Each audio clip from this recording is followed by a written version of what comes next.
May 17th, Duggan's Farms. There'll be a bobwhite in the background. You can hear some red-winged blackbirds. This is a persimmon. So I got this. This is just a wild rootstock I got from the Indiana Nut Growers Association 10 years ago. And so I've got my row here, got my rows here.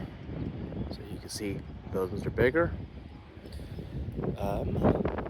So this is, an 8-year-old tree could be a lot bigger than this, but I've been grafting onto it a lot. So the first time I grafted onto it, probably got bitten by a rabbit, so I lost a year. And I grafted onto it the next year. And I grafted on F100. I got this flowering male from England's nursery, got from Cliff.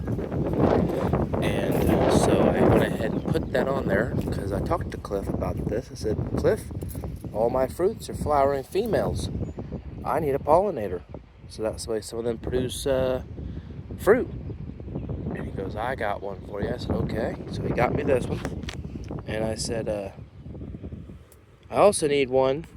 And I think he already knew what I wanted. I wanted one to backbreed. I wanted to be able to breed different females together, but you can't do that in this species of plant that I know of. Now I'm working on it, trying to figure out by using other plants to cross over. Because you can do it with other plants, female to female, to produce a female only offspring. But not with this, not right now. So I planted the flowering male, so that way when this has an offspring, it's going to be male or female. Males don't produce fruit, but this one does. So if it carries on those genetics, I will know the quality of the fruit, even though it's a male. Because for every so many male flowers, it'll produce one female. That's my understanding. But I've got the branch here, and I've got the branch here, and I definitely want to breed it with H120. That's my personal favorite as of now in 2025. So I grafted on H120 onto here. Now I won't be doing that graft again. See how long and skinny that is? It worked, but my concern is this guy's gonna get too heavy, so break that off. But it's already lasted 1 year, so we'll see if it does for 2. But the difference is, look at this. So it's so windy. Those are male flowers. So Cliff told me, and Jerry Lehman told me, more flowers, because they're males, they need more flowers to produce pollen. Whereas these ones aren't even there yet, but they'll be singles. These are triples. And so there's that. And then I was told males typically sucker more, but that doesn't mean it's a male. But let's say the rootstock I originally used is male, and here's 2 suckers. So you gotta be careful if you use herbicide, which I don't, just because not because I'm anti-herbicide, although I don't think it's probably healthy for you. I don't have the time or the money, and I like to have my natural wildflowers and my quail, my bunnies. Hence why those have cages, because the bunnies that I like love to eat that stuff in February. But see how there's a row? Always maintain a row. If you got Bradford pears popping up in your field, try to maintain a row.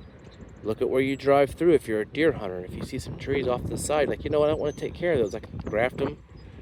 Maybe they're pecan, walnut, doesn't matter.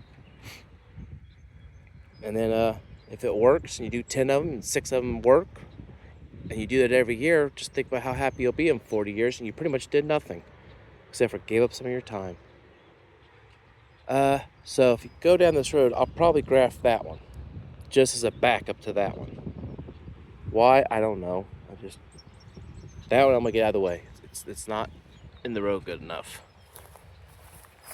And as the Germans say, there must be order. So, once again, this is not good. So I grafted this onto a different tree. And I'm letting these suckers regrow. This was an attempt, never again. And and this one failed. This is Elmo. Elmo's already putting on female flowers. Over here, let's see here. I'll come up here. Nope, no flowers yet on these. They're just starting to flower. So let's go back here to wherever it was. See if I can't do it like this. I want the sun to be better. So see how it only has one flower, one flower, one flower. Where the males will have multiples.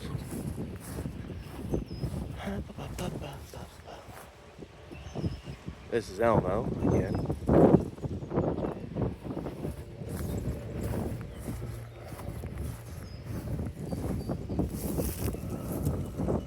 So this is deer candy, which for me doesn't really do much. Even though I'm an avid deer hunter, if I'm going to have this fruit, I'll have it in the back of the property. Deer magnet. I'm not, it's an okay persimmon.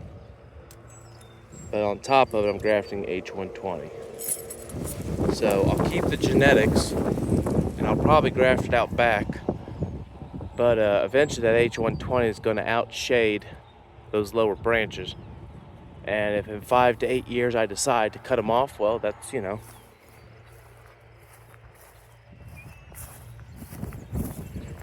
This spring, I did go down to England's nursery in Kentucky, who sells scion. Picked up some Campbell. I know nothing about it, nothing. But there it is. It's getting ready to bud out. I keep these lower guys here. Come next spring, I'll cut them off.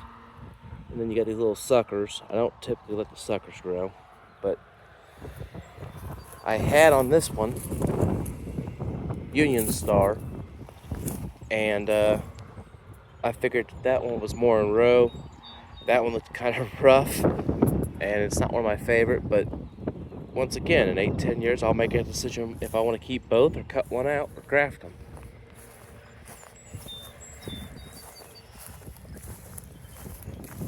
Thanks to Butler County Pheasants Forever, they planted all these wildflowers. I've never seen quail till I moved to Ohio. So if you want to join a really good organization, they have a banquet early spring, late winter. So I'm gonna cut those off.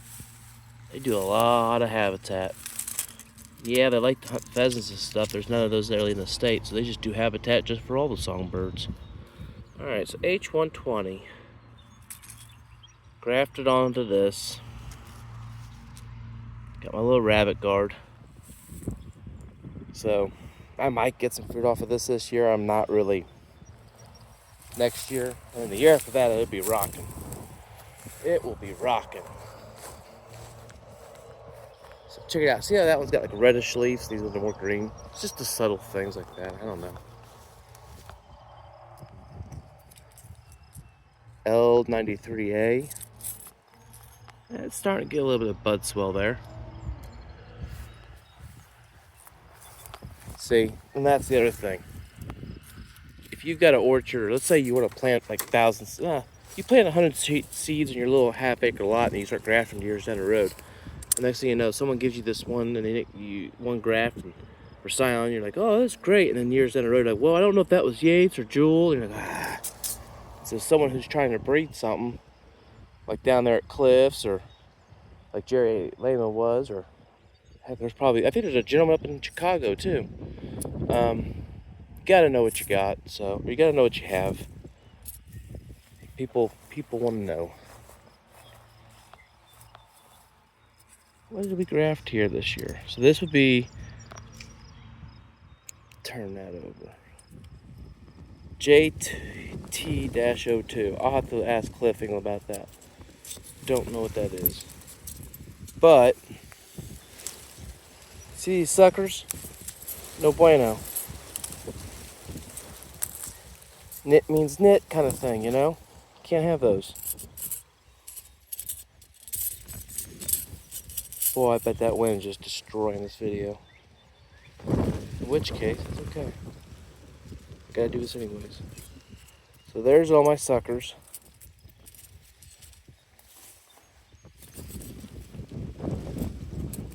See, I trimmed it back a little bit. That would have been in the winter I did that because I knew I was gonna work on this. Do you see, bud? It's a big, beautiful bud right there. Just swelling up. In any case, we'll see what the fruit tastes like.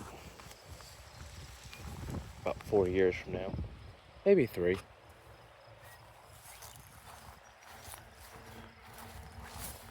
So this was a failed graft last year.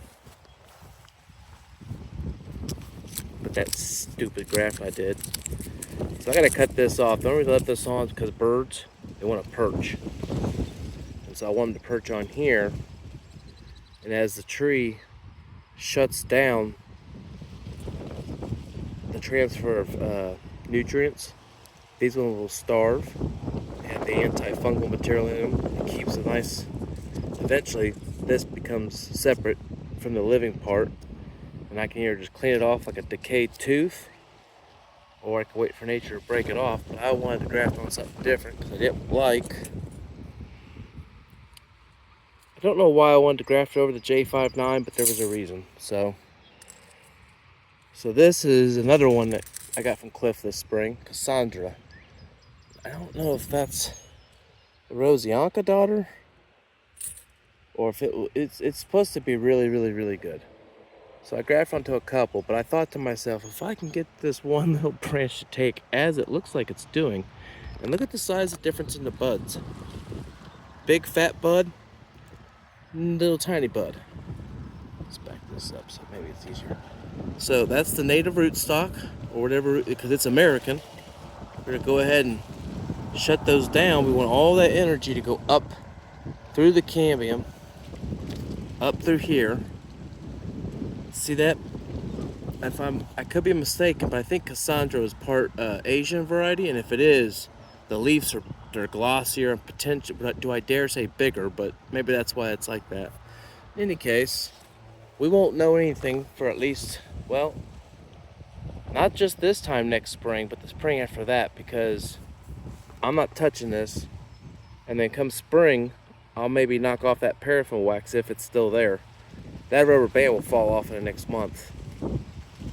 But then I'll have to clean this up, and I'll still want enough growth in here, and then I'll cut these guys off, or at least 1 or 2 of them, or trim them way back, like maybe just right there, and just keep that one lower branch. You know, just really bonsai this thing, but more like the Japanese. I don't know what the word for yard tree, but that's whatever it is. It's not bonsai, it's yard tree. This is a yard tree, but it's gonna look like a giant bonsai. And so you do that, and that forces all that growth to go somewhere, and it forces those 2 cambiums to become one, and they calcify, and it's just really cool to me. So then this will heal up. The next thing you know, from here on up, this will all get swollen up by new growth. You won't even know about it unless you watch this video.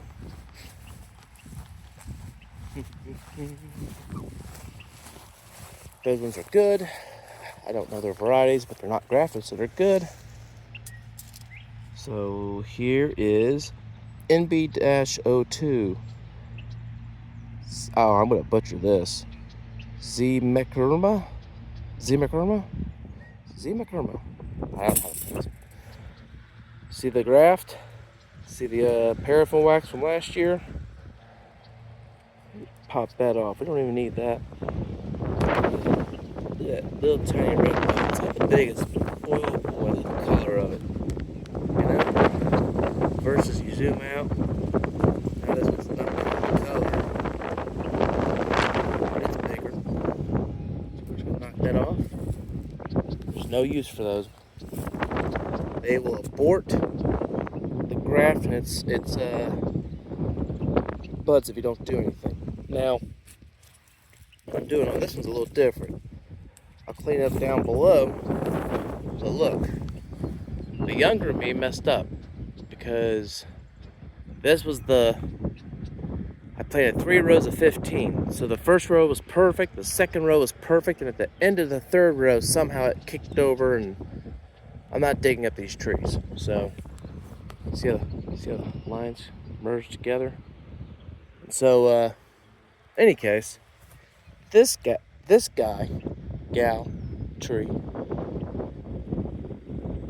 that didn't work last year. So I'm letting all these suckers come up. Something got a hold of that. So these suckers will grow, and if this fails, I got my backup. But then once this thing really takes off, I might either just graft onto here next year, not this year, or I'll just cut all this off and just have this gnarly looking little kick right here, but it'll be fine. In 8 years, no one will know except for you, because you watched this video. All right, now let's not be a weirdo next to that tree anymore. Let's go on down the line.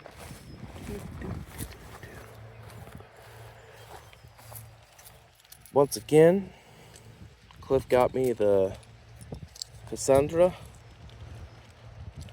It's supposed to be a really good one. And so I get sticks of scion from him, and then I can graft all these big trees. If you got mulberry trees, you live in a city, I got a whole bunch of them here on my property. I've been grafting. He's got those too. Kind of like Pakistan mulberry, white mulberry. Yeah, that's pretty much it for these guys.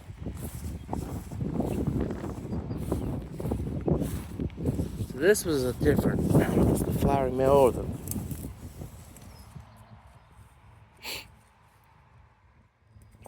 Yeah, it's the flowering male going down.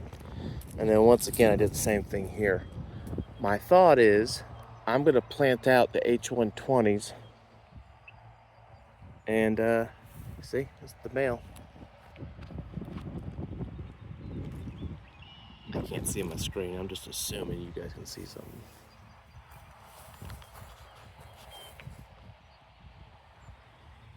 And then if you got butternuts, so this is what's weird. If you go up to a walnut tree, let's just say you've never had this explanation before. You'll see you got a walnut tree. You're like, that looks like a tree. Yeah, I go, well, grab a leaf and smell it. Break it off, and you get the other person there with the school book saying, well, learn this. No. Get a leaf, smell it. And then you crush it up a little bit. Don't get the sap on you, and I'll explain why in a second, but crush it up a little bit and smell it. And you'll smell that walnut husk smell. And if you don't, and you smell poison, you have tree of heaven. And you should verify that and kill it. Because that thing is toxic leaves, toxic wood to burn, toxic anyway. So back to the walnuts. This isn't even a walnut. This is a juggling tree. It's in the juggling family. All walnuts are in the juggling family. It's a butternut heartnut. It's 2 different trees bred together. One's an American you never heard of. The European butternut, white walnut, whatever you want to call it, because I'm not educated enough to talk about it, pretty much got wiped out from either a fungus or a disease. And the last ones were bred with a Japanese walnut, also known as a heart nut, because it has a little tiny heart-shaped nut. So it had the disease resistance that ours did not. Kind of like with the Chinese chestnut getting the blight, because people were trying to breed them with the American chestnut. American chestnut got the blight because the Chinese were trying to breed Chinese chestnuts with them. And there was a fungus among us, came across the ocean, transferred to the oaks, couldn't stop it, wiped out all the chestnuts, like 99.999. So, this is failed grafting. So, what happened was, now you have these butternuts you're trying to save, and now they have this ability to be resistant. Well, if you've got any kind of butternut, you can graft. Well, these trees are butternut and heartnut. They can be grafted with Japanese.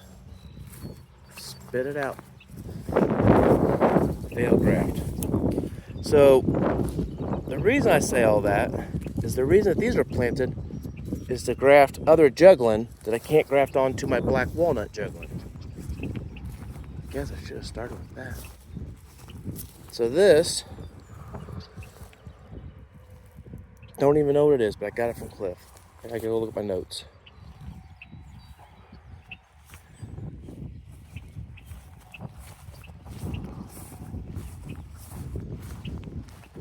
Now I got 2 pecans up here.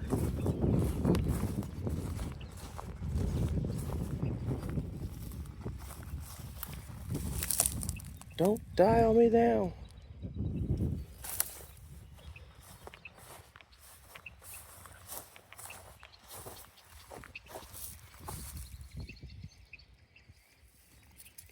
Metal tags are the way to go.